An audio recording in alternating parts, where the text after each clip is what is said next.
Retro Beats episode 10. My name is Derek Alexander, and we're back again. Not too soon after the last one. It's not been a million months. We're back again soon-ish with a special episode. Not doing the square wave and the chiptune stuff you normally hear from Retro Beats. We're going modern once again, because there are tons of games out there, all with great music, not necessarily the chiptune stuff, so we're going to take a break from that for now. Let me tell you, this is going to be the most eclectic and craziest and weirdest episode of Retro Beats. I've got stuff from indie games. I got stuff from PlayStation 1 games. I got stuff from N64 games. I got some modern stuff, some PS2 and Wii and 3DS games. I even have a handful of remixes from artists that I really dig. Something I thought I would never do in Retro Beats is actually focus on remixes, but I found a couple. But that's for way later in the show. Right now I have a slew of some indie games. Or just, I guess you want to call them indie games, sure. The entire conceit around this episode, though, was pretty much hatched by one game, Hotline Miami. There is so much good music on this soundtrack, and one song in particular stuck out for me. A song called Paris by a group, a collective, or a dude, I'm not quite sure. Moon. Some awesome stuff. And then a track from Sword and Sorcery, a track from Bit Trip Runner, some Mighty Switch Force, and you know what? Also from Hotline Miami, we're going to hear from Perturbator a little later in the show, but right now, you need to nod your fucking head. It's Paris by Moon.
soundtrack probably better than the game itself. I couldn't tell you because, man, did not hold my interest for more than 2 or 3 levels from 13. That is 13 Thieves by Romanowski. 13 is a cel-shaded first-person shooter for the Xbox, the GameCube, and the PS2. It was supposed to be a big deal. It was heavily hyped. It was had David Duchovny as the main character, and I don't know that it was really all that great, but really, really good soundtrack. I got that soundtrack by getting the demo.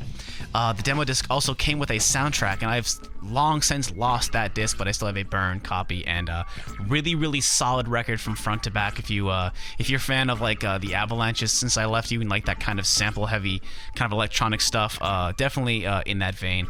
Before that, we had Jake Kaufman, aka Vert, aka the guy from Way Forward, with a song called Love You, Love You, Love from Mighty Switch Force. You can get that on the 3DS, and I believe it was also on mobile stuff. It's a really, really good, simple puzzle platforming type Mega Man sort of clone.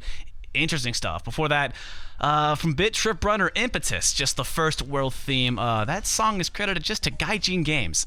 I couldn't find a specific composer for that. I was able to find a composer for Lone Star, Jim Guthrie from Sword and Sorcerer LP, The Ballad of the Space Bunnies. That's a game best played on the iPad. And before that, Hotline Miami soundtrack, also the Moon EP. That was Moon with Paris. Coming up next here, I got a couple of PS1 games and then a couple of N64 games. Let's go on a journey, starting off with Jumping Flash for the PlayStation 1. This is stage 5-1.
In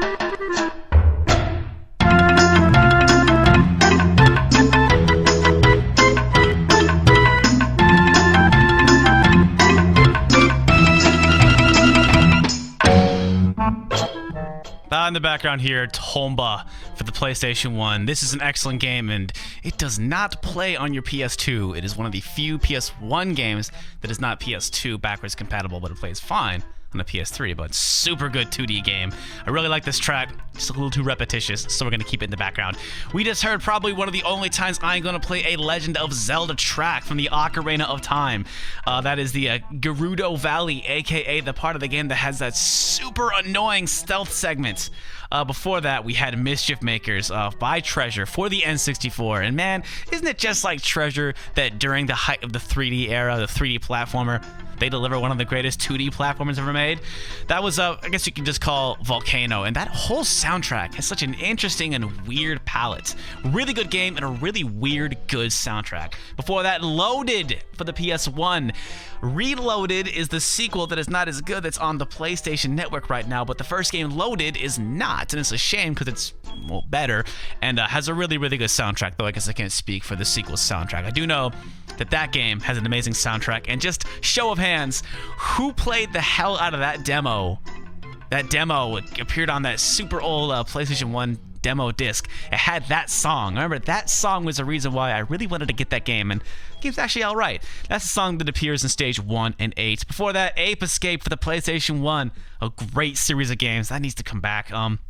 That song is Primordial Ooze from the Lost Island, the Lost Land section of the game. And kicking us off was some Jumping Flash, Stage 5-1. Coming up here is all modern stuff with kind of proper instrumentation, more traditional instrumentation, like the stuff we heard at the top of the show, but these are all console games. Probably some stuff you're familiar with. I got some Kid Icarus Uprising, Katamari Damashi, The Last Story, and Castlevania Symphony of the Night.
every single episode. Also, congratulations, celebrations. Oh my god. Earthbound finally coming to Virtual Console. Guess I'm gonna have to finally buy a Wii U. Maybe remake that video or something. Anyway, we just heard Castlevania Symphony of the Night from the library. That song is actually called Woodcarving Partita, but it's just the library theme. Come on. You can get that game on PlayStation Network and I believe Xbox Live as well. One of the classics. Definitely check that out. It originally came out for the PlayStation 1. The last story for the Wii, we heard A Lurking Presence before that. That's some Nobuo Uematsu stuff. Before that, Katamari Damashi for the PS2, one of my all-time favorite games. The Wonderful Stars Walk is Wonderful, which is just the menu theme. And Kid Icarus Uprising for the 3DS, kicking us off there. Now, those 4 songs, probably the weirdest stretch of music, the weirdest collection of songs right there in Retro Beats history, but that's how we do it. This episode is going to have to be very eclectic. I'm also going to be breaking new ground in Retro Beats, because I have a whole bunch of remixes. Gonna close out the show here. The idea of doing a video game remix in 2013, much less 2012, 2011, 2010, 2009, the idea of remixing video game music is just kind of boring to me. And I know there's a lot of artists who are still doing that thing, but I'm just kind of done with the idea.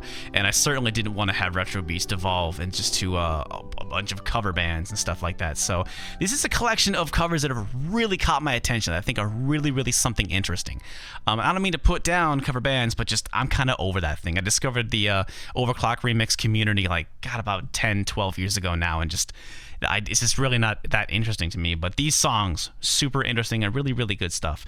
For the record, I'm going to be putting this podcast, of course, on the Retro Beats Tumblr, the official Retro Beats Tumblr, as well as I'm going to start putting these on YouTube. And if you want to look at the show notes, I encourage you to go to one of those two places. Probably the YouTube account will be the easiest place for you to look at that. But I want you to look at the show notes because there's a lot of information I'm going to give to you right now, how you can get these remixes. I'm going to run through it quickly, but it'll be best if you check out the show notes and just check out the links and check out the credits for yourself. Kicking us off, Bacon, Sonic 2, the Mystic Cave Zone remix.